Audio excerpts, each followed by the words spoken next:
Hello aspirants, आप सभी का स्वागत है इतिहास सागर चैनल में। पिछली क्लास में हमने देखा कि हमने किस तरह से दिल्ली सल्तनत की शुरुआत कर दी है और हमने स्लेव डायनेस्टी को कम्प्लीटली कवर किया है। अब हम उससे आगे बढ़ते हैं और आज के हमारे इस वीडियो में हमारा जो टॉपिक है वो है खिलजी डायनेस्टी। अगर दिल्ली सल्तनत की बात करी जाए तो सबसे इम्पोर्टेंट जो है जहाँ से क्वेश्चंस बनते हैं वो है खिलजी और तुगलक। पिछले कुछ दिनों से कुछ हेल्थ इश्यूज की वजह से क्लासेस नहीं आ पा रही थी। होपफुली अब आगे रेगुलर बेसिस पे क्लासेस आती रहेंगी। तो चलिए हम आज का अपना टॉपिक शुरू करते हैं, जो कि है खिलजी डायनेस्टी। इसके पहले की क्लास में हमने देखा कि खिलजी डायनेस्टी जो है वो सबसे शॉर्टेस्ट टाइम पीरियड तक रूल करती है दिल्ली सल्तनत में। टोटल 30 ईयर्स तक इनका रूल रहता है। 30 सालों तक ये रूल करते हैं। 1290 से लेकर के 1320 तक, 1290 से लेकर के 1320 तक। लेकिन ये जो 30 सालों का इनका जो टाइम पीरियड रहा है ये बहुत ही इंपॉर्टेंट रहा है दिल्ली सल्तनत के पॉइंट ऑफ व्यू से और आपके एग्जाम के पॉइंट ऑफ व्यू से। एग्जाम में जो भी मोस्टली क्वेश्चंस बनते हैं वो ना सिर्फ यूजीसी नेट एग्जाम में बल्कि कोई भी ऐसा एग्जाम जिसमें हिस्ट्री पूछी जाती है तो खिलजी डायनेस्टी वहाँ का फेवरेट टॉपिक है। और वो क्यों है वो हम आगे देखेंगे कि ऐसे क्या क्या रिफॉर्म्स हुए हैं, क्या क्या ऐसी पॉलिसीज आई हैं खिलजी डायनेस्टी में जिसकी वजह से ये बहुत इंपॉर्टेंस रखता है। तो सबसे पहले अगर हम देखें तो खिलजी क्रांति या जिसको खिलजी रिवॉल्यूशन बोला जाता है उसकी बात शुरू करते हैं। बलबन की मृत्यु के बाद कैकुबाद और कायूमर्स जो थे वो स्लेव डायनेस्टी के रूलर बने। लेकिन ये जो खिलजी रिवॉल्यूशन है, ये जो खिलजी रिवॉल्यूशन है, इसका अगर हमें बैकग्राउंड समझना है तो उसमें कुछ इंपॉर्टेंट चीजें हैं। जैसे उसमें सबसे पहले हम देखते हैं कि जो बलबन की मौत है, डेथ ऑफ बलबन, ये इंपॉर्टेंट है। Death of Balban.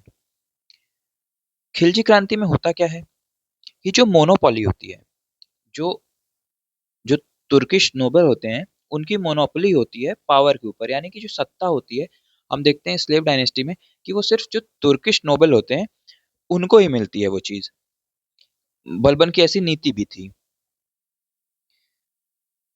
तो खिलजी रिवॉल्यूशन में क्या होता है कि उसी मोनोपोली का एंड होता है, एंड ऑफ मोनोपोली, जो कि तुर्किश नोबल की हुआ करती थी। और उसके बाद इन सब की वजह से क्या होता है, क्या इफेक्ट जो पड़ता है वो ये होता है कि जलालुद्दीन का उदय होता है। Rise of Jalaluddin.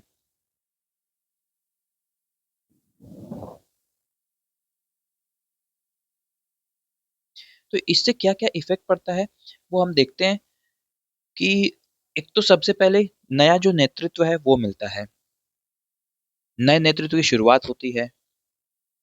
और जो सबसे इम्पोर्टेंट चीज हमें देखने को मिलती है वो ये होती है कि धर्म धर्म और राजनीति, इन दोनों को अलग किया जाता है।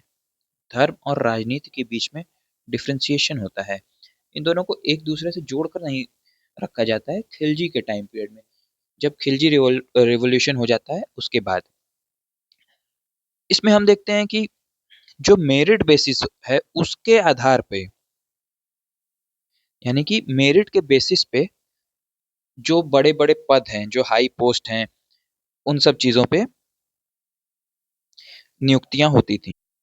जबकि इसके पहले जो हम देखते हैं तो उस टाइम पे यानी स्लेव डायनेस्टी में जाति और नस्ली आधार पर होता था।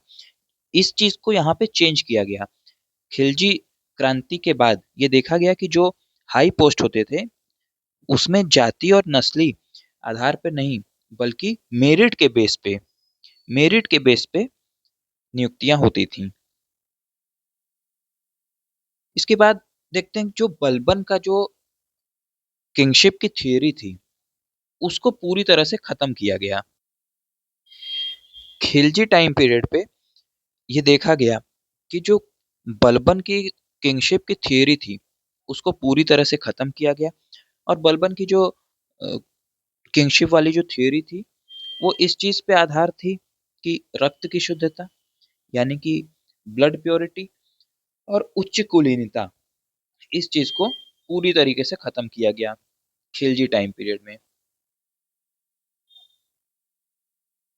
और जो सबसे बड़ा चेंज देखने को मिलता है, जो क्वेश्चंस भी कई बार स्टेटमेंट बेस्ड क्वेश्चन में पूछा जाता है, तो खिलजी क्रांति में हमें ये देखने को मिलता है कि जो लोकल पार्टिसिपेशन था, वो एडमिनिस्ट्रेशन में शुरू हो गया था, स्थानीय भागीदारी। इसके पहले स्लेव डायनेस्टी में हमें लोकल पार्टिसिपेशन देखने को नहीं मिलता था। खिलजी टाइम पीरियड पे लोकल पार्टिसिपेशन देखने को हमें मिलता है। एडमिनिस्ट्रेटिव कुछ कुछ चेंजेस हुए जो कि बहुत इंपॉर्टेंट है और जो कि आपको याद रखने की जरूरत है।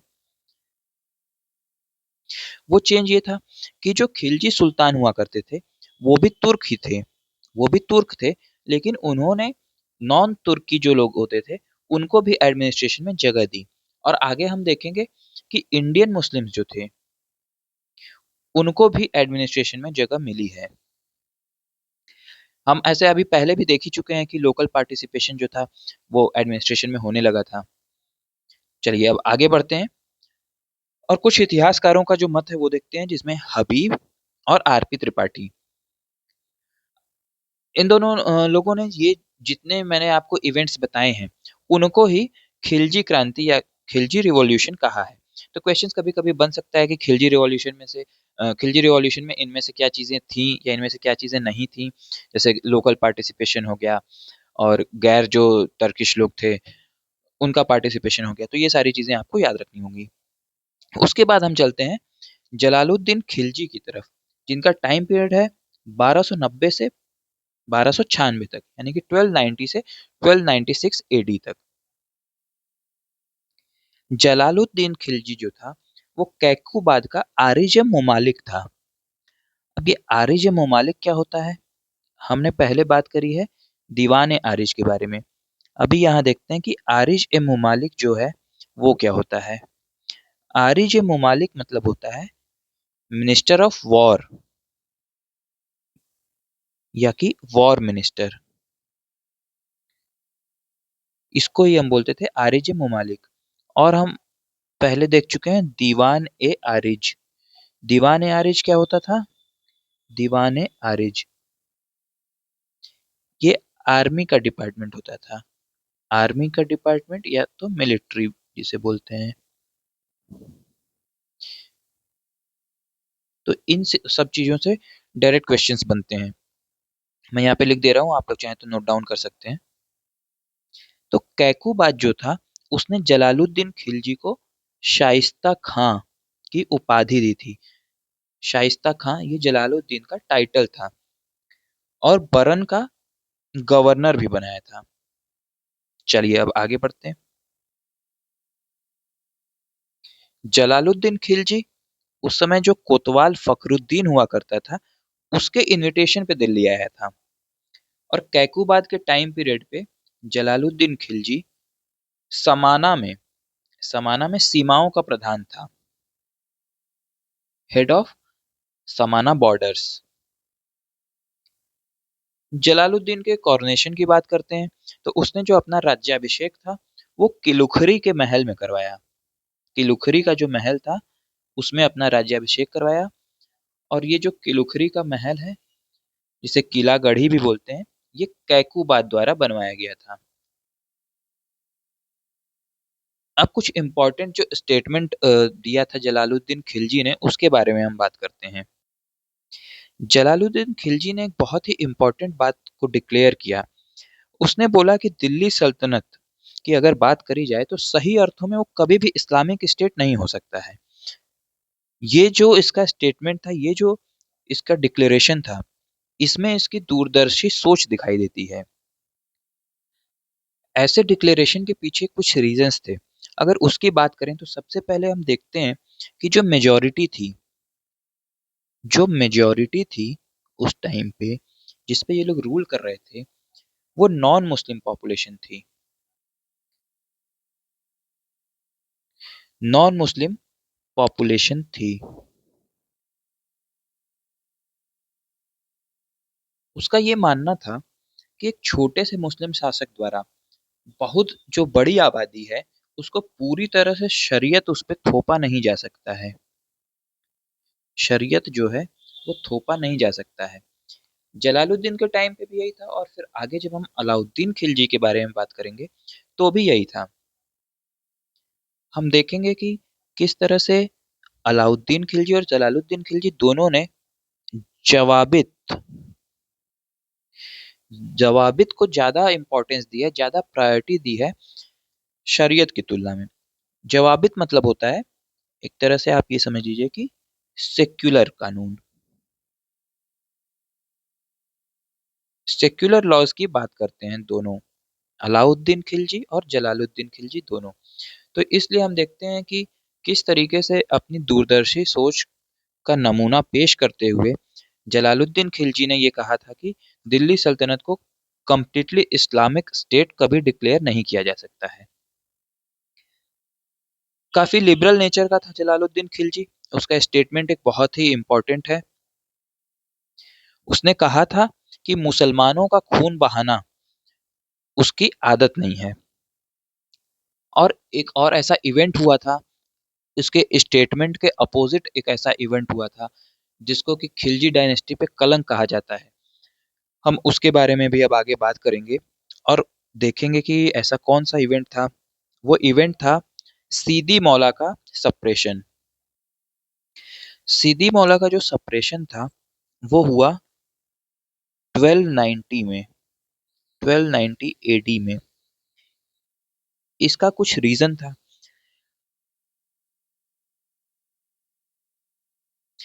ये 1292 में हुआ था, सॉरी 1290 में नहीं, 1292 में, 1292 में सीदी मौला का सप्रेशन हुआ।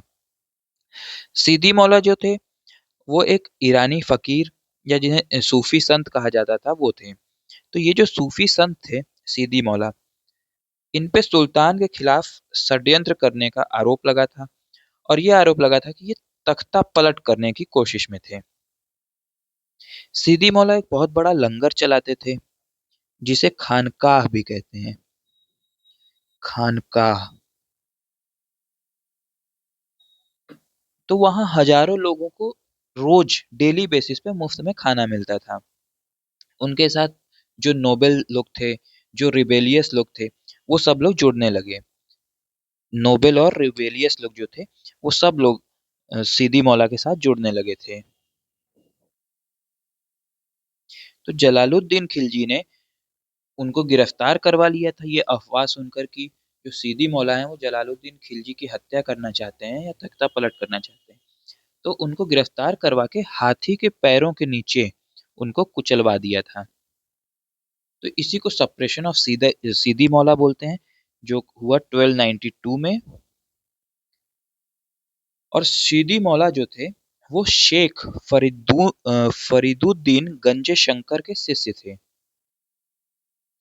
ये जो गंजे शंकर हैं, ये इनकी उपाधि थी, फरीदुद्दीन गंजे शंकर।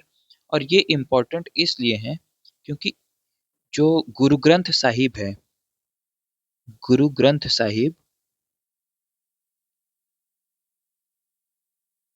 उसमें इनका जो विचार है उसको भी शामिल किया गया है।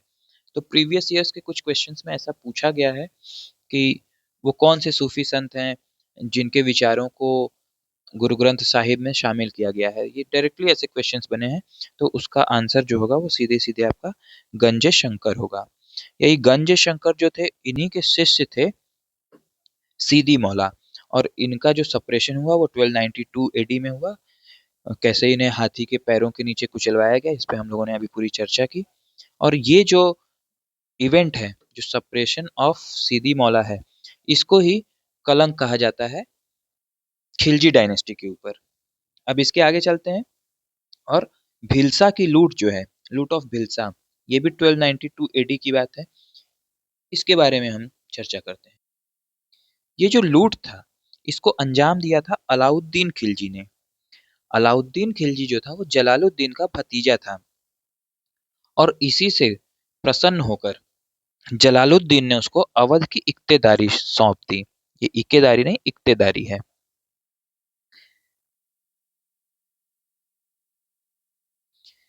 मलिक छज्जू के विद्रोह के बारे में बात करते हैं तो ये 1290 में हुआ था। जलालुद्दीन के टाइम पीरियड में मलिक छज्जू ने विद्रोह कर दिया था, जो कि कड़ा मानिकपुर के थे। इनका जो नाम था वो उनको किशली खान इनका नाम था, इनको मलिक छज्जू कहा जाता था।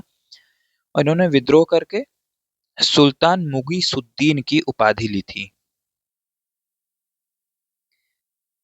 और फिर हम थोड़ा उदार नीति की जो हम पहले हमने बात करी है वो भी देखते हैं। जलालुद्दीन खिलजी की जो उदार नीति थी उसके बारे में देखते हैं कि कैसे उसने घेराबंदी हटा दिया था रणथंबोर से। उसने 2 बार में जो रणथंबोर की घेराबंदी थी उसको हटाने का काम किया। पहली बार 1291-92 में और दूसरी बार 1292 में। और ये घेराबंदी हटाते हुए जलालुद्दीन ने ये कहा कि वो मुसलमान के सिर के एक बाल की कीमत ऐसे 100 किलो से ज्यादा समझता है। तो इससे हम समझ सकते हैं कि मुसलमानों के प्रति खास करके उसकी नीतियां जो थी, उसकी जो पॉलिसीज थी, वो कितनी लिबरल हुआ करती थी। अब आगे बढ़ते हैं और ताजुद्दीन कुची के बारे में बात करते हैं। रणथंभौर जो अभियान था उसमें ताजुद्दीन कुची ने सुल्तान को मारने की प्लानिंग करी थी, लेकिन बाद में सुल्तान ने इसे भी माफ कर दिया था। 1292 में ही हम देखते हैं कि मंगोलों का इन्वेजन हुआ। मंगोल हलाकू का जो ग्रैंड सन था अब्दुल्ला, अब्दुल्ला ने भारत पर इन्वेड करने की कोशिश की, लेकिन अब्दुल्ला जो था वो डिफीट हुआ 1292 में। फिर न्यू मुस्लिम्स का जो कॉन्सेप्ट है उसको हम समझने की कोशिश करते हैं कि ये जो न्यू मुस्लिम्स थे, जो नवीन मुसलमान थे, वो कौन थे। ये कोई और नहीं बल्कि वही मंगोल थे जिन्होंने इस्लाम को स्वीकार कर लिया था, जिन्होंने इस्लाम को एक्सेप्ट किया। उल्गू खां और मंगोल, उनको ही नवीन मुसलमान या न्यू मुस्लिम्स कहा गया। New Muslims. बाद में ये सब लोग मुगलपुरा में बस गए, मुगलपुरा में सेटल हुए।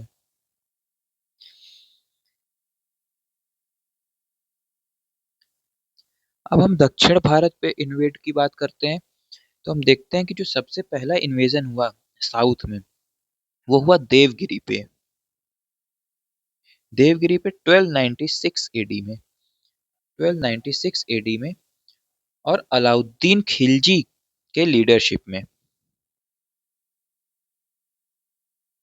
अलाउद्दीन खिलजी के लीडरशिप में। और उस टाइम पर देवगिरी के शासक जो हुआ करते थे वो थे रामचंद्र देव। 1296 में अलाउद्दीन ने ही अपने चाचा जलालुद्दीन की हत्या कर दी, जलालुद्दीन का मर्डर कर दिया और खुद जो है वो शासक बन गया। 1296 से शुरू हो जाता है अलाउद्दीन का टाइम पीरियड, जो कि सबसे इंपॉर्टेंट रूलर रहा है अगर पूरे खिलजी डायनेस्टी की बात की जाए तो। उसके पहले हम कुछ कुछ चीजें और देख लेते हैं। मल्लिका ए जहां के बारे में बात। जलालुद्दीन की जो विधवा थी मल्लिका ए जहां, उन्होंने अपने पुत्र कद्र खां को रुकनुद्दीन इब्राहिम के नाम से सुल्तान घोषित किया।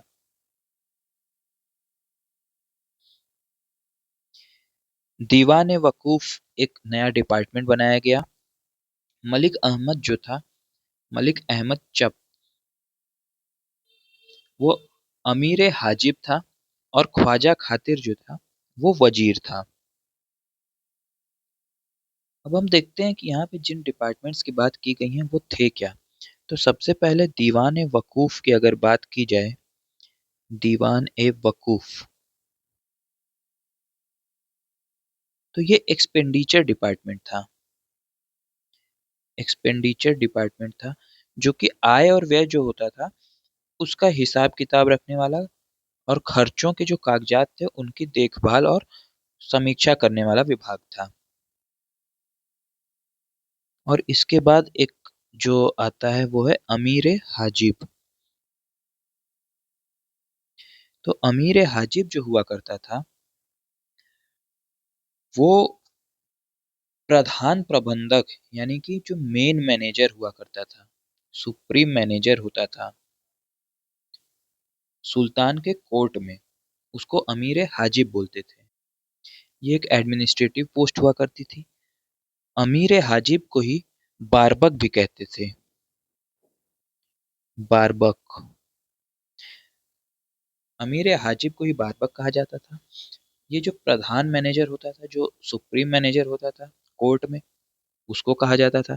और सुल्तान के दरबार के जितने भी नियम कानून होते थे, जो उनका डिसिप्लिन होता था, उनकी शिष्टाचार, सारा जो मैनेजमेंट का काम होता था, उसको बनाए रखना वो इसी का काम होता था, अमीर हाजिब का।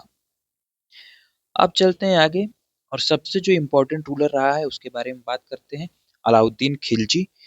इसका टाइम पीरियड 1296 से लेकर 1316 तक रहा। तो हम देखते हैं कि टोटल जो 30 इयर्स का रूल रहा है खिलजी का, उसमें 20 साल अकेले अलाउद्दीन खिलजी ने रूल किया है, 1296 से लेकर के 1316 तक। यहाँ से ही सल्तनत काल का जो साम्राज्यवादी युग है, जो इंपीरियलिस्ट एरा है, वो शुरू होता है। स्टेनले लेनपूल का मानना है कि अलाउद्दीन खिलजी सल्तनत काल का समुद्रगुप्त था। स्टेनली लेनपूल ने ही अलाउद्दीन खिलजी को समुद्रगुप्त ऑफ सल्तनत कहा है। आगे बढ़ते हैं और जो अर्ली लाइफ रही है उसके बारे में देखते हैं अलाउद्दीन खिलजी की, और अलाउद्दीन खिलजी के कॉरोनेशन के बारे में देखते हैं। तो अलाउद्दीन खिलजी का जो प्रारंभिक नाम था वो था अली गुरशास्प, और इसने अपना जो कॉरोनेशन है वो बलबन के रेड पैलेस में करवाया। बलबन के लाल महल या रेड पैलेस में अपना कॉरोनेशन करवाया। अलाउद्दीन खिलजी के टाइम पे लगातार मंगोल इन्वेजन होते रहे हैं। हम उनके बारे में देखते हैं। जो फर्स्ट मंगोल इन्वेजन हुआ वो 1296 में ही हुआ, जब अलाउद्दीन खिलजी शासक बना। उस इन्वेजन का नेता कादर खान था। दूसरा जो इन्वेजन हुआ वो हुआ 1297-98 में, 1297-98 एडी में। उस टाइम पे नेता जो था वो साल्दी था।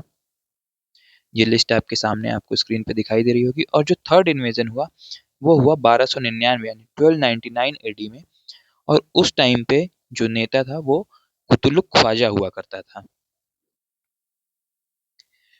फिर चौथा मंगोल इन्वेजन हुआ 1303 में, 1303 में। नेता उस टाइम पे आपके तारगी हुआ करते थे। पांचवा इन्वेजन 1305 में हुआ, छठा इन्वेजन 1306 में हुआ, और सातवां जो इन्वेजन था वो 1307 और 1308 में हुआ। तो हम देखते हैं कि लगातार किस तरह से अलाउद्दीन खिलजी के टाइम पीरियड पे मंगोल इन्वेजन होते रहे। जफर खान जो था वो एक बहुत ही साहसी योद्धा हुआ करता था, और ये अलाउद्दीन खिलजी का सेनापति था। ये अलाउद्दीन खिलजी का सेनापति हुआ करता था, और ये बहुत ही एक साहसी योद्धा था। 1299 में मंगोलों का जब आक्रमण हुआ तो ये मंगोल इन्वेजन में मारा गया। ये जो कीली का मैदान है वो दिल्ली के पास में है, और यहाँ पे मंगोलों और अलाउद्दीन खिलजी के बीच में, अलाउद्दीन खिलजी एक के और मंगोलों के बीच में भीषण युद्ध हुआ। मंगोलों ने इन्वेड कर दिया था। उस टाइम पीरियड पे जो ये जफर खां है, उसने बिना अलाउद्दीन खिलजी के ऑर्डर का वेट करे मंगोलों से लड़ाई शुरू कर दी, और उसमें वो भीषण युद्ध हुआ, और उसमें जफर खां जो है वो मारा गया। जफर खां की बहादुरी के कारण ही उसे हीरो ऑफ द एज कहा जाता था, और उसे रुस्तम भी कहा जाता था। हालांकि उसकी जो बढ़ती हुई लोकप्रियता था, जो पॉपुलैरिटी थी, उससे कहीं ना कहीं अलाउद्दीन खिलजी के मन में जेलसी भी थी। इस वजह से ही उसने उसके मौत पे इस तरह से रिएक्ट किया था कि अलाउद्दीन खिलजी ने कहा था कि बिना अपमानित हुए ही जफर खां से छुटकारा मिल गया। तो चलिए अब आगे बढ़ते हैं और देखते हैं कि 1303 में तारगी के घेरे के बाद 1304 में सीरी को राजधानी बनाया अलाउद्दीन खिलजी ने 1304 ईस्वी में, और इसकी किलेबंदी की, इसको फोर्टिफाई कराया। अब जो सबसे इम्पोर्टेंट और जो सबसे इंटरेस्टिंग टॉपिक है एनटीए का, वो है जो कैंपेन्स रहे हैं, जो भी कैंपेन्स रहे हैं अलाउद्दीन खिलजी के, वो बहुत ही इम्पोर्टेंट है। एनटीए का फेवरेट टॉपिक रहा है ये। तो इसकी शुरुआत होती है 1299 एडी से। गुजरात कैंपेन से इसकी शुरुआत होती है।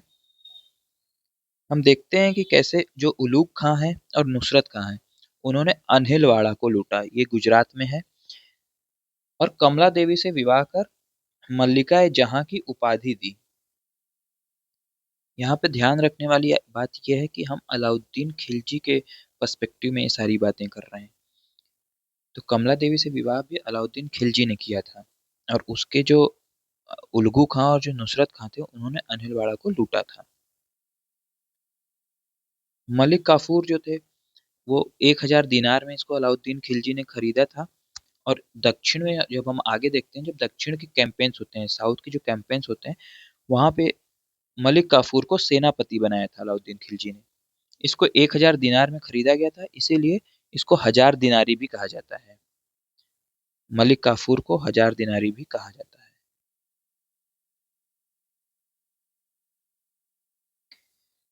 उसके बाद बीच में और भी अभियान है, हम पहले उनकी बात कर लेते हैं। सबसे पहले तो ये देख लेते हैं, जो टेबल है हमारा,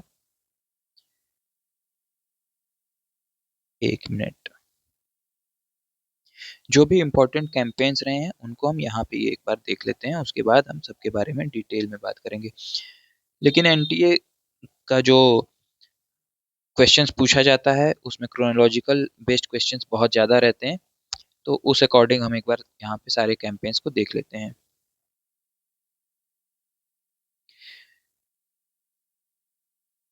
सबसे पहले गुजरात। गुजरात जो हमारा होता है वो 1298 एडी में। गुजरात के बाद जैसलमेर। जैसलमेर जैसलमेर 1299 में। जैसलमेर के बाद चित्तौड़। चित्तौड़ होता है 1301 में। चित्तौड़ का ही नाम बाद में खिजराबाद रख दिया जाता है। अलाउद्दीन खिलजी ने ही उसका नाम खिजराबाद रख दिया था, खिजराबाद। और अलाउद्दीन खिलजी की मौत के बाद चित्तौड़ स्वतंत्र हो जाता है। चित्तौड़ के बाद आता है मथुरा। मथुरा 1304। मालवा 1305। मालवा हो गया 1305। और फिर उसके बाद जालौर 1311 में। मैं इसको इधर लिख दे रहा हूँ, जालौर 1311। तो ये जो स्लाइड है ये बहुत इंपॉर्टेंट है, यहाँ से लगातार क्वेश्चंस पूछते रहे हैं। ये बहुत इंपॉर्टेंट है, ये आपको बिल्कुल याद रहना चाहिए। मलिक काफूर के बारे में हमने बात कर ही ली है, 1000 दिनारी कहा जाता था उनको। अब चलते हैं मालवा कैंपेन की तरफ। ऐनुल मुलक ने महलक देव को जीता 1305 में। और उस टाइम पे जो सल्तनत, यानी दिल्ली सल्तनत की बात हो रही है यहाँ पे, उसकी जो सीमा थी वो व्यास नदी तक पहुंच गई थी। व्यास नदी तक जो सीमा पहुंच गई, उसका सीधा सीधा मतलब ये होता है कि जो हमारा पूरा पंजाब का रीजन था, पंजाब, और उसके अलावा जो लाहौर और मुल्तान था, लाहौर और मुल्तान,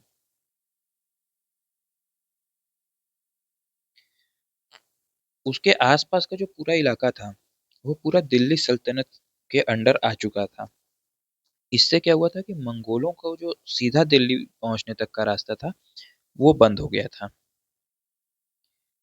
तो सीधे सीधे ये कहा जा सकता है कि व्यास नदी तक जो हमारी सीमा थी उसके पहुंचने का मतलब ये है कि वो एक तरह से नेचुरल बॉर्डर हो गया था हमारा, नेचुरल बॉर्डर, और वो फ्रंटियर का काम करती थी।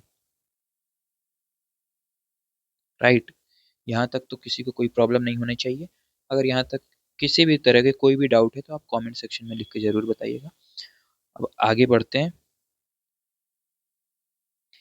ये स्लाइड देखते हैं, इसके बारे में हमने अभी पहले भी जब मैं बता रहा था सारे कैंपेन्स के बारे में तब भी मैंने बताया था, एक बार फिर से देख लेते हैं। रणथंभौर ये राजस्थान में जो उसने जीता ही है जगह, अलाउद्दीन खिलजी ने, उसकी एक छोटी सी टेबल है। रणथंभौर हमने देखा 1301 में। जो उस टाइम पे जो डिफीटेड रूलर जो है वो है हमीर देव। चित्तौड़ 1303 में राणा रतन सिंह। सिवाना 1308 में शीतल देव। और यहाँ ये स्लाइड कट गई है, ये है जालौर, जालौर 1311 में। रणथंभौर अभियान की बात अगर की जाए जो 1301 में होता है, तो उस टाइम पे नुसरत खां और उलूग खां, इनके लीडरशिप में ये नेतृत्व हुआ। नुसरत खां जो था वो मारा गया और रानी रंग देवी जो थी उन्होंने जौहर कर लिया। आगे बढ़ते हैं, चित्तौड़ अभियान के बारे में देखते हैं 1303 में। मैं ये कई बार बोल रहा हूँ, बार बार इसलिए बोल रहा हूँ क्योंकि आपको याद हो जाए। चित्तौड़ का नाम जो है वो खिजराबाद रख दिया गया। हालांकि जो खिजराबाद या चित्तौड़ है वो अलाउद्दीन खिलजी के मौत के बाद वो फ्री हो गया था। अमीर खुसरो ने खजाइनुल फुतूह में इस चीज का वर्णन किया है। जो जो हमारा चित्तौड़ कैंपेन है उसका पूरा वर्णन अमीर खुसरो ने अपनी किताब खजाइनुल फुतूह में किया है।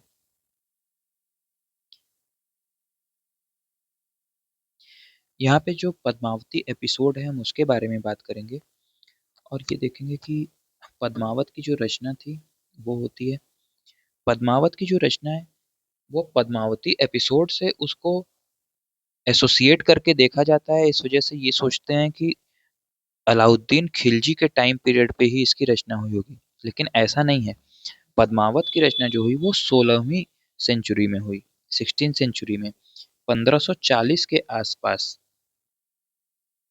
उस टाइम पे शेर शाह सूरी जो है, शेर शाह सूरी रूलर हुआ करता था। शेर शाह सूरी जो कि शूर वंश का रूलर था,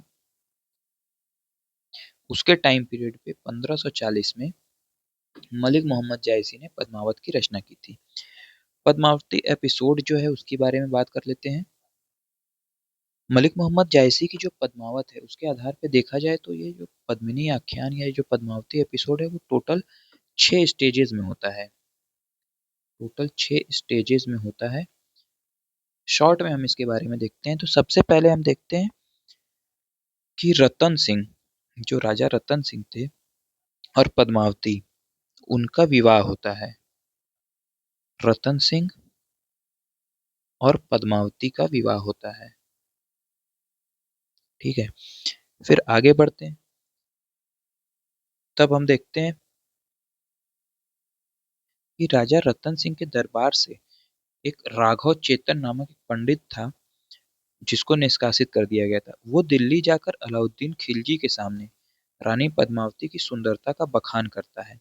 यहाँ से अलाउद्दीन खिलजी के मन में आकर्षण होता है, अट्रैक्शन होता है पद्मावती के लिए। फिर उसके बाद जो थर्ड स्टेज है उसमें हम देखते हैं, अगर पद्मावत की कथा को माना जाए जो कि मलिक मोहम्मद जायसी द्वारा लिखा गया है, तो उसके अकॉर्डिंग अलाउद्दीन जो है वो चित्तौड़ के किले को घेर लेता है। चित्तौड़ के किले को घेरने के बाद फिर समझौता होता है कि वो मिरर में रानी की शैडो देखने के बाद ही वापस लौटेगा। मिरर शैडो, ठीक है। तो जब वो जो शैडो है वो देख लेता है, उसके बाद जो राजा रतन सिंह है वो अलाउद्दीन को बाहर छोड़ने के लिए जाते हैं, तो वो अलाउद्दीन खिलजी जो है वो राजा रतन सिंह को बंदी बना लेता है, रतन सिंह को बंदी बना लेता है। फिर इसके बाद चौथा स्टेज है, वो है गोरा और बादल का पराक्रम। राजा रतन सिंह को छुड़ाने के लिए मेवाड़ के जो दो वीर सेनापति हैं, गोरा और बादल, गोरा और बादल वो एक प्लानिंग वर्क करते हैं।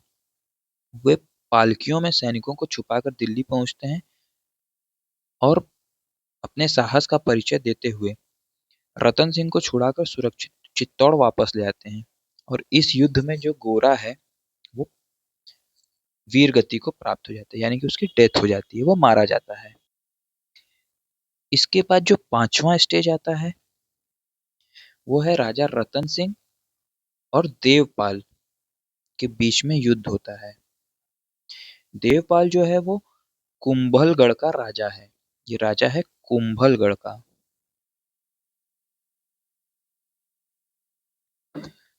राजा रतन सिंह के गैर मौजूदगी में देवपाल ने रानी जो है पद्मावती उनके ऊपर बुरी नजर डाली होती है।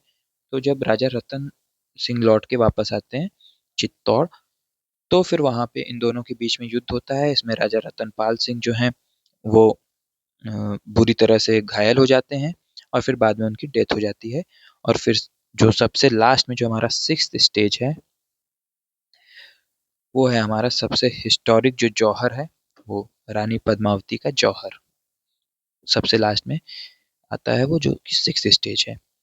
अगर पद्मावत की बात मानी जाए, मलिक मोहम्मद जायसी ने जो पद्मावत लिखी हुई है उसके अकॉर्डिंग अगर पूरा पद्मावती एपिसोड देखा जाए तो वो ये है।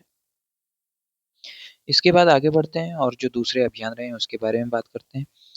जालौर और सिवाना के अभियान के बारे में देखते हैं। कमालुद्दीन गुर्ग जो था वो सेनापति हुआ करता था अलाउद्दीन खिलजी का। सिवाना का नाम बदल के खैराबाद रखा गया और जालौर का नाम बदल के जलालाबाद रखा गया। इसके बाद हम देखते हैं जो साउथ कैंपेन पॉलिसी होती है अलाउद्दीन खिलजी की, उसके बारे में। उसके लिए हमें मैं आपको यहाँ पे एक ट्रिक बता रहा हूँ जो कि याद रखना है, जिससे आप उसकी जो दक्षिण की जितनी सारी जो कैंपेन्स रहे हैं वो आपको याद रहेगा। सिंपल सा आपको रखना है, याद रखना है, DTH, DTH। क्योंकि क्रोनोलॉजिकल क्वेश्चंस हमेशा पूछे जाते रहे हैं एग्जाम में, तो आपको ये बस याद रखना है। दक्षिण जो उसकी विजय थी वो थी DTH, D for Devagiri, T for Telangana और H फॉर होयसल।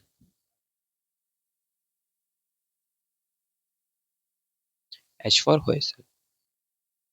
ये जो तेलंगाना था उसी टाइम प्रताप रुद्रदेव जो वहां के शासक हुआ करते थे उसने मलिक काफूर को कोहिनूर दिया था।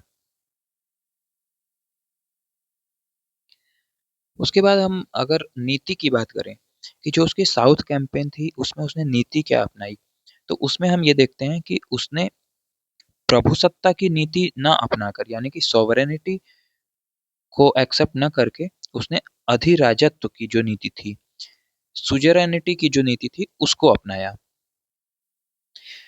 तो यहाँ पे हम समझ लेते हैं कि सुजेरेनिटी और सोवेरेनिटी होता क्या है, राइट। तो हम उसको समझने की कोशिश करते हैं। तो जो सुजेरेनिटी होती है ये होती है पार्शियल फ्रीडम। इसमें पार्शियल फ्रीडम होती है। और सोवेरेनिटी जो होती है इसमें आपको कंप्लीटली फ्रीडम मिलती है। ये होता है कंप्लीट फ्रीडम। बेसिक डिफरेंसेस ये होते हैं इसमें कि सुजेरेनिटी जो होती है यानी कि अधिराज्यत्व, इसमें आप किसी के अधीन होते हैं, आंतरिक रूप से आप फ्री होते हैं, इंटरनली आप स्वतंत्र होते हैं। लेकिन आपकी जो विदेश नीति है, फॉरेन पॉलिसीज हैं, इन सब चीज के लिए आप किसी दूसरे पर डिपेंडेंट होते हैं। तो दक्षिण में अलाउद्दीन खिलजी ने यही किया था कि उसने जो भी प्रदेश जीते वहां पे उसने सुजेरेनिटी की पॉलिसी अपनाई। तो वो लोग इंटरनली तो फ्री थे, इंटरनल फ्रीडम थी उनके पास, इंटरनल फ्रीडम थी, लेकिन वो अपने फॉरेन पॉलिसी के लिए या बाकी किसी भी चीज के लिए अलाउद्दीन खिलजी के ऊपर डिपेंडेंट थे। और जो सॉवरेनिटी होती है या जो प्रभुसत्ता होती है वो कंप्लीट फ्रीडम होती है।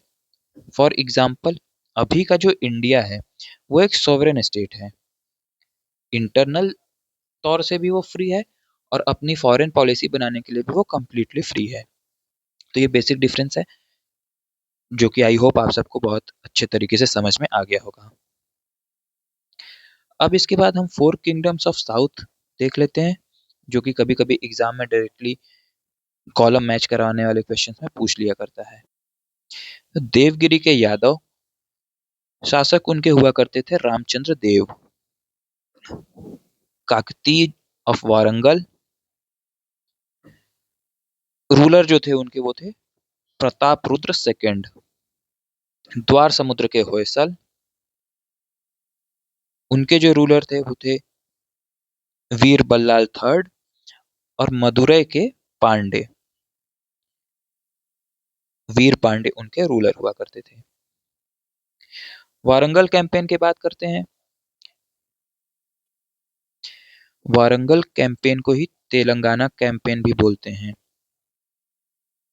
तेलंगाना कैंपेन जो कि हुआ था 1308 में। और इसी में प्रताप रुद्र देव ने मलिक काफूर को कोहिनूर हीरा दिया था और सोने की मूर्ति बनाकर अधीनता स्वीकार कर ली थी।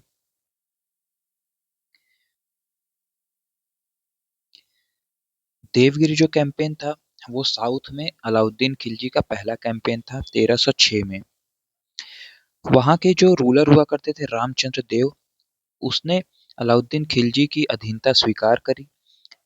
उसने दिल्ली में राय रायन की टाइटल दिया अलाउद्दीन खिलजी को, और नवसारी जो जिला था वो और चंदोबा देकर उसको सम्मानित किया।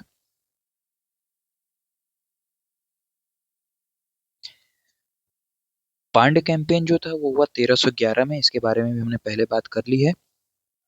वीर पांडे और सुंदर पांडे, इनके बीच में विवाद था और उसमें इंटरफेयर किया अलाउद्दीन खिलजी ने और पूरा रामेश्वरम तक पूरी लूट करी। ये जो था ये सबसे सक्सेसफुल फाइनेंशियल रेड हुआ करता था अलाउद्दीन खिलजी का। सबसे सक्सेसफुल फाइनेंशियल रेड हुई पांड्य कैंपेन के टाइम पे 1311 में। वीर पांडे और सुंदर पांडे जो थे वो राजा मारवर्मन कुलशेखर जो हुआ करता था, मारवर्मन कुलशेखर, उनके दो पुत्र थे। वीर पांडे जो था वो वैध पुत्र था और सुंदर पांडे जो था वो अवैध पुत्र था। तो इन दोनों के बीच में उत्तराधिकार का युद्ध चलता था, उत्तराधिकार का विवाद था। इसी विवाद में हस्तक्षेप किया था अलाउद्दीन खिलजी ने और पूरा रामेश्वरम तक लूट मचा दी थी। और ये जो लूट हुई थी ये सबसे सफल फाइनेंशियल रेड बाद में मानी गई। इस अभियान से खिलजी साम्राज्य को भारी मात्रा में सोना, गोल्ड, लगभग 512 हाथी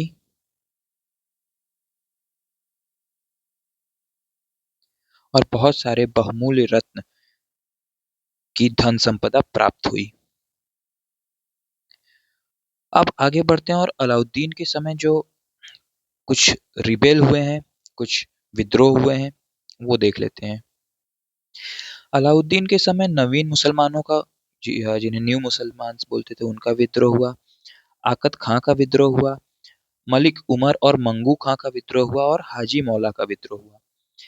इन सारे विद्रोह के लिए अलाउद्दीन खिलजी ने 4 ऑर्डिनेंस बनाए थे। उन 4 ऑर्डिनेंस की बात करते हैं तो जो अमीर हुआ करते थे, यानी कि जो नोबल्स हुआ करते थे, उनका जो संपत्ति हुआ करती, उनकी प्रॉपर्टी, उनकी जो लैंड हुआ करती थी, उसको जब्त कर लेता था। दूसरा जो था उसने एक इंटेलिजेंस सिस्टम बनाया था, गुप्तचर प्रणाली। तीसरा जो था वो मद्य निषेध। मद्य निषेध का मतलब है अल्कोहल बैन से। अलाउद्दीन खिलजी ने अल्कोहल को बैन कर दिया था कंप्लीटली। और जो चौथा उसका ऑर्डिनेंस था वो था कि उसने सोशल मीट्स पे जो मेल मिलाप था उस पे रोक लगा दी थी।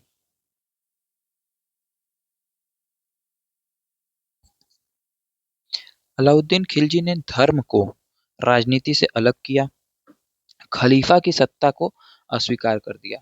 खलीफा जो हुआ करता था वो सल्तनत काल में एक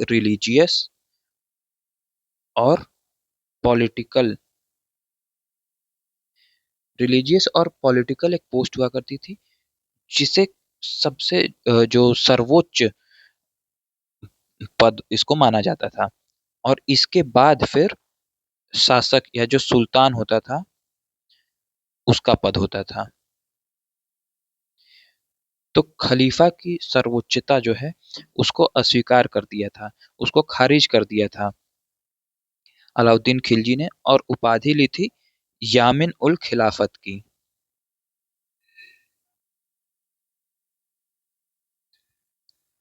अब आगे बढ़ते हैं और हम देखते हैं कि अलाउद्दीन खिलजी ने खुद को सेकंड अलेक्जेंडर का भी टाइटल दिया था, दूसरा सिकंदर, और अपने जो उसके सिक्के थे उस पे भी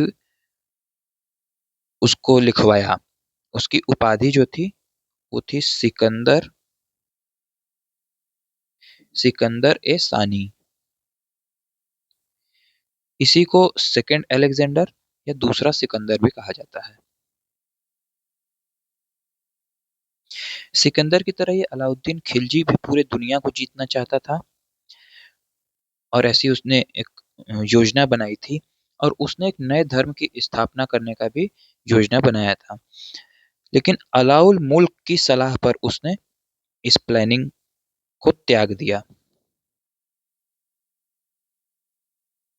अब सबसे इम्पोर्टेंट जो है वो है अलाउद्दीन के एडमिनिस्ट्रेटिव रिफॉर्म्स, उसके बारे में हम बात करते हैं। अलाउद्दीन खिलजी ने दो नए डिपार्टमेंट्स बनाए। दीवान रियासत, दीवान रियासत जो था वो व्यापार, जो बाजार हुआ करता था उस पे नियंत्रण करता था, जो व्यापारी वर्ग हुआ करते थे उन पे कंट्रोल करता था। व्यापार नियंत्रण का काम था इसका। दीवान रियासत, दीवान रियासत, ये सब जो डिपार्टमेंट्स हैं, जो इनके नाम हैं, इनसे डायरेक्ट क्वेश्चंस हमेशा पूछे जाते रहे हैं, हर एग्जाम में पूछे जाते रहे हैं। ये एक डिपार्टमेंट हो गया। जो दूसरा डिपार्टमेंट था वो था बरीद ए मंडी, सॉरी, बरीद ए मुमालिक, बरीद ए मुमालिक। बरीद ए मुमालिक जो था वो इंटेलिजेंस डिपार्टमेंट था। जगह जगह पे इसने गुप्तचर बिठा रखे थे, उसका जो डिपार्टमेंट था वो था बरीद ए मुमालिक। मार्केट रिफॉर्म्स के साथ साथ इसने मिलिट्री रिफॉर्म्स भी किए। अलाउद्दीन खिलजी इस वजह से बहुत इंपॉर्टेंट है। अलाउद्दीन खिलजी ने ही दागने और हुलिया नोट करने की जो प्रथा थी उसको, उसकी शुरुआत की, जिसको हॉर्स ब्रांडिंग भी बोलते हैं। जो दाग प्रथा है, दाग सिस्टम है, और हुलिया सिस्टम है। दाग सिस्टम में घोड़ों को दागने की प्रथा थी, और हुलिया सिस्टम में जो सैनिक हुआ करते थे, जो सोल्जर्स हुआ करते थे, उनका पूरा हुलिया नोट करने का प्रथा का शुरुआत अलाउद्दीन खिलजी ने ही किया। सोल्जर्स को सैलरी जो थी वो कैश में देना शुरू किया। ये उसके कुछ इंपॉर्टेंट मिलिट्री रिफॉर्म्स रहे हैं। अब आगे बढ़ते हैं और आर्मी की जो उसकी स्ट्रक्चर है उसकी बात करते हैं। तो 4,75,000 की घुड़सवार थे अलाउद्दीन खिलजी के आर्मी में। बहुत ही बड़ी, बहुत विशाल और परमानेंट उसकी आर्मी थी। अलाउद्दीन खिलजी ने अपने सेना के लिए, जो उसकी मिलिट्री थी, जो उसकी आर्मी थी, उसके लिए डेसिमल सिस्टम को यूज किया था। ये डेसिमल सिस्टम क्या था, कैसे उसको यूज किया था, वो देखते हैं। तो अलग अलग छोटे छोटे यूनिट्स में उसने अपने सेना को ऐसे ऑर्गेनाइज किया था। जो सबसे छोटी यूनिट होती थी वो होती थी 10 सोल्जर्स की, यानी 10 सैनिक की। इसको कहा जाता था अमीर दहा। इसको अमीर दहा या सरखेल कहा जाता था। अमीर ए दहा। फिर इसके बाद जो आता था वो आता था 10 सरखेल। 10 सरखेल, इसमें 100 सैनिक होते थे। 100 सैनिक। इस सैनिक का जो इस टुकड़ी का, इस यूनिट का जो सबसे मेन हुआ करता था उसको कहते थे सिपह सलार। सिपह सलार। इसके बाद 10 सिपह सलार की एक यूनिट हुआ करती थी। 10 सिपह सलार। ये जो सिस्टम है पूरा, इसी को डेसिमल सिस्टम बोलते थे। 10 सिपह सलार की जो यूनिट होती थी, इसमें 1000 सोल्जर होते थे। 1000 सैनिक। इसका जो प्रमुख हुआ करता था वो होता था अमीर। इसका प्रमुख जो होता था वो होता था अमीर। इसके बाद 10 अमीर। 10 अमीर। 10 अमीर की एक यूनिट हुआ करती थी, इसमें 10,000 सैनिक। 10,000 सैनिक। और इसमें जो सबसे बड़ा जो पदाधिकारी होता था उसको बोलते थे तूमन। तूमन। और फिर सबसे लास्ट में 10 मलिक। 10 मलिक की सेना होती थी। 10 मलिक। इसमें 1 लाख सोल्जर होते थे। 1 लाख सोल्जर होते थे। और इनका जो हेड होता था उसे बोलते थे खान।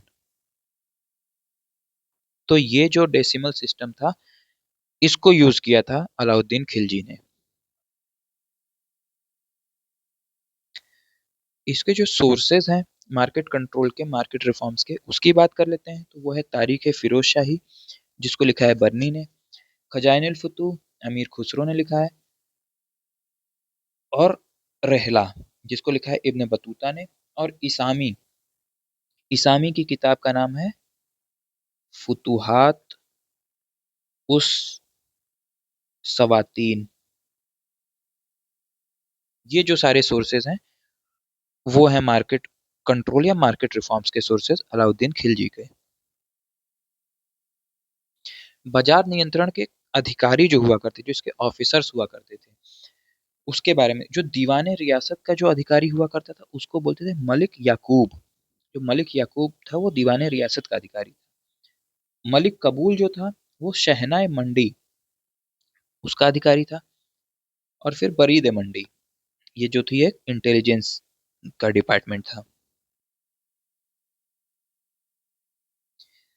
अलाउद्दीन खिलजी के मार्केट रिफॉर्म्स के बाद 3 टाइप के मार्केट हुआ करते थे।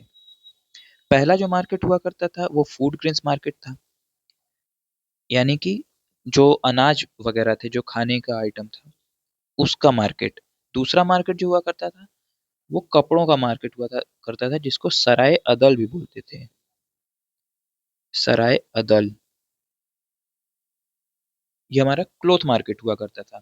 और जो तीसरा मार्केट हुआ करता था वो हुआ करता था घोड़ों का मार्केट। मेनली घोड़ों का, और स्लेव्स जो होते थे उनका market. Cattle and slave market. तो ये बहुत इंपॉर्टेंट है। अब आगे बढ़ते हैं और रिवेन्यू सिस्टम के बारे में बात करते हैं। तो उस टाइम पे जो जमीनें हुआ करती थी, उनको नापने का जो यूनिट हुआ करता था वो था बिस्वा, जो कि आज जो बिस्वा यूज करते हैं वो। और खुम्स और खराज, ये 2 टाइप के टैक्सेस हुआ करते थे। खुम्स और खराज। खुम्स और खराज। खराज जो है वो क्रॉप टैक्स होता था।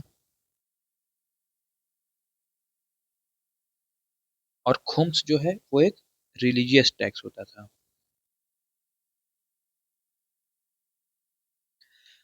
जो उपज होती थी, जो पूरी क्रॉप होती थी, उसका 50% यानी कि उसका आधा खराज लिया जाता था।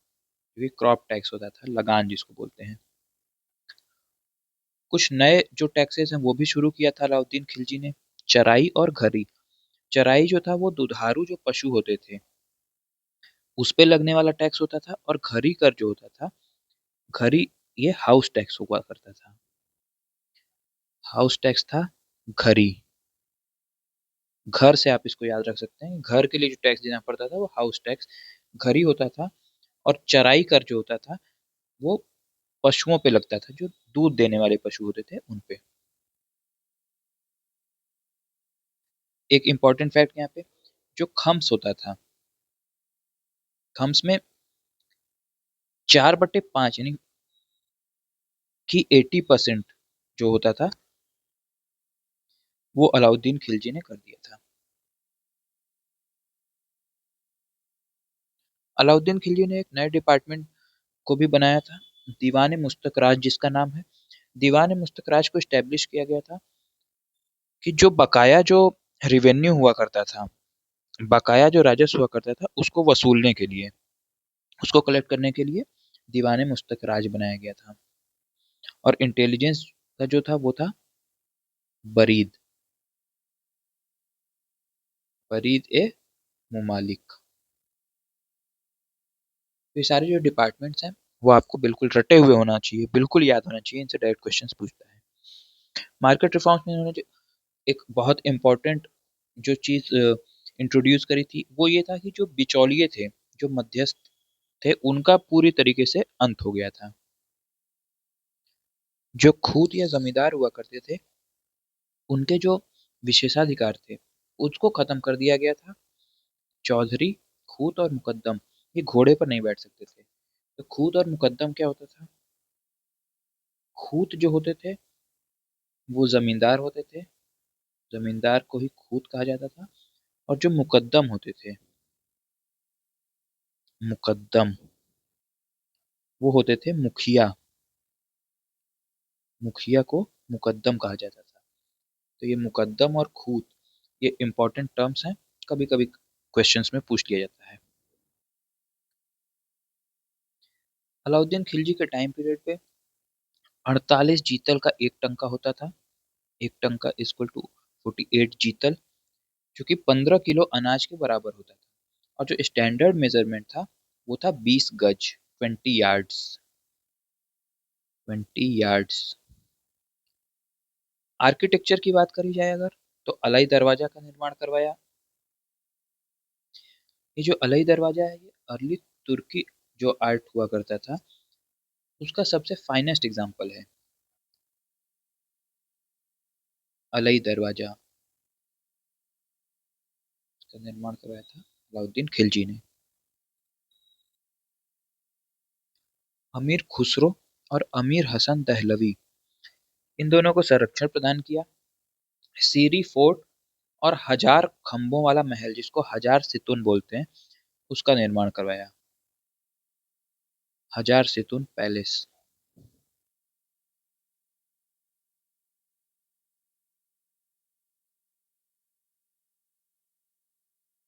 अलाउद्दीन खिलजी के 4 सेनापति थे, 4 सेनापति थे जिसको 4 ट्रस्टेड कमांडर्स कहा जाता है।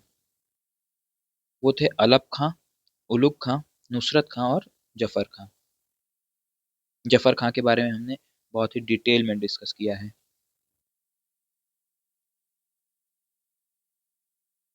जो सुल्तान थे और उनके जो टाइटल हैं उसके बारे में हम देख लेते हैं। कभी कभी एग्जाम्स में ये क्वेश्चंस पूछ लेते हैं। इस स्लाइड को मैंने ऐसे ही बनाया है कि जो आपके एग्जाम पर्सपेक्टिव से बहुत इंपॉर्टेंट हो, तो कोई भी स्लाइड इस तरीके से आप मिस नहीं कर सकते हैं। कुतुबुद्दीन ऐबक जो था स्लेव डायनेस्टी, उसकी जो उपाधियां थी, हातिम सेकंड, लाख बख्श, पील बख्श भी कहते थे इसको, कुरान खां, सिपह सलार, ये उसकी टाइटल हुआ करते थे। इल्तुतमिश, नासिर आमिर उल मोमनीन, बलबन को उलूग खां और जिले इलाही कहा जाता था। जलालुद्दीन खिलजी को शाइस्ता खां बोलते थे। इस वीडियो लेक्चर के शुरुआत में ही हमने देखा शाइस्ता खां की उपाधि इसको कैकूबाद ने दी थी। अलाउद्दीन खिलजी की अगर बात करें तो सिकंदर सानी, जिले इलाही, यामिन उल खिलाफत। फिर अलाउद्दीन खिलजी के बाद मुबारक शाह खिलजी, खलीफतुल्ला अल्लाह अल इमाम, खुसरो शाह, उसने अपने आप को सेनापति माना था, पैगंबर का सेनापति। और मोहम्मद बिन तुगलक, जब हम तुगलक डायनेस्टीज के बाद कंप्लीट करेंगे तो उसमें देखेंगे इसको, जौना खां, और इसने अपने आप को दुनिया का खां बोला था।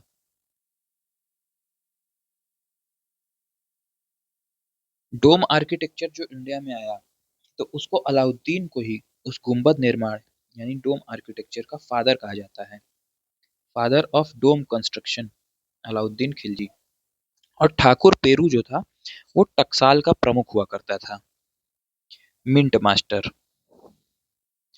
1316 में अलाउद्दीन की किसी रोग से मौत हो जाती है और उसके बाद जो सबसे इम्पोर्टेंट रूलर रहता है पूरे खिलजी डायनेस्टी का, उसका अंत होता है। अलाउद्दीन खिलजी 30 सालों में से अकेले उसने 20 साल रूल किया है और बाकी पूरे जितने रूलर्स हुए हैं वो लोग सिर्फ 10 साल तक रूल कर पाए हैं, जिसमें 6 साल स्टार्टिंग का हम देखते हैं जलालुद्दीन खिलजी ने रूल किया है। आगे बढ़ते हैं। अलाउद्दीन खिलजी की मृत्यु के बाद हम देखते हैं कि शिहाबुद्दीन उमर, जो कि अलाउद्दीन खिलजी का अवयस्क पुत्र रहता है, शिहाबुद्दीन उमर वो शासक बनता है और उसका संरक्षण करता है मलिक काफूर। ये ज्यादा दिन तक शासक रहता नहीं है और फिर बाद में इसके बाद 1316 में ही कुतुबुद्दीन मुबारक शाह शासक बनता है और ये पहला ऐसा शासक होता है जो स्वयं को खलीफा घोषित कर देता है।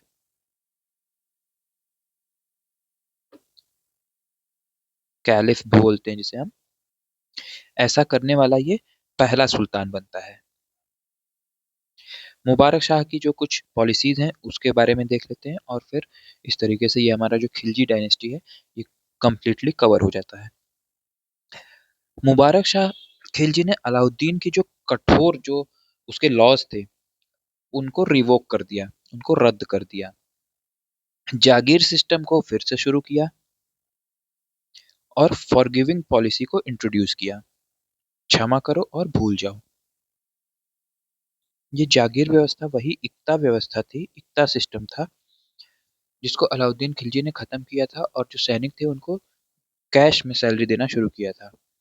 इसको वापस से मुबारक शाह खिलजी ने शुरू किया और किसानों को, सैनिकों को जागीर देना शुरू किया, इक्ता देना शुरू किया, जिससे वो राजस्व वसूलते थे और जो एक्स्ट्रा जो राजस्व वसूली हो जाती थी उसे बोलते थे फवाजिल। इसके बारे में हमने पहले भी डिस्कस किया है। और ये फवाजिल जो था उसे खजाने में जमा करवा दिया जाता था।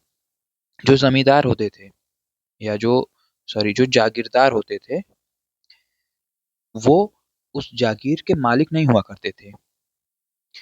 जागीरदार का काम वहां पे सिर्फ और सिर्फ रिवेन्यू जो होता था उनको कलेक्ट करने का होता था। रिवेन्यू कलेक्ट करते थे और वो जो सुल्तान होता था उसको देते थे और जो एक्स्ट्रा जो रिवेन्यू होता था वो खजाने में जमा कर दिया जाता था। मुबारक शाह खिलजी के बाद आगे बढ़ते हैं और नासिरुद्दीन खुसरो शाह के बारे में हम बात करते हैं। इसने पैगंबर का सेनापति की उपाधि ली और ये एकमात्र इकलौता ऐसा इंडियन मुस्लिम था जो दिल्ली का सुल्तान बना।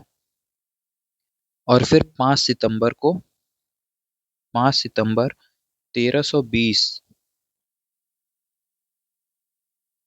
5 सितंबर 1320 को गयासुद्दीन तुगलक ने इसको मार दिया और इसको मार करके तुगलक डायनेस्टी की फाउंडेशन रखी। तुगलक डायनेस्टी की फाउंडेशन 5 सितंबर 1320 में रखी गई। खुसरो शाह की मृत्यु करी गयासुद्दीन तुगलक ने। तो इस तरह से हमारा खिलजी डायनेस्टी जो है वो कम्प्लीटली कवर होता है। आई होप ये वीडियो आप सभी को पसंद आई होगी, तो लाइक ज़रूर करिएगा। ये क्लास आपको कैसी लगी कमेंट करिएगा और सब्सक्राइब करना बिल्कुल मत भूलिएगा।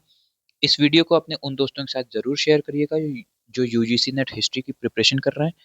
और टेलीग्राम का लिंक जो है वो वीडियो के डिस्क्रिप्शन में है, चैनल के डिस्क्रिप्शन में है। आप वहाँ से टेलीग्राम ज़रूर ज्वाइन कर लीजिए। जहाँ पे आपको कोई भी डाउट हो वो वहाँ पे आपको डाउट को पूरा किया जा सकता है, आपके डाउट को दूर किया जा सकता है। और जो सारी नोट्स है वो आपको टेलीग्राम चैनल पे मिल जाएगी। Thank you so much.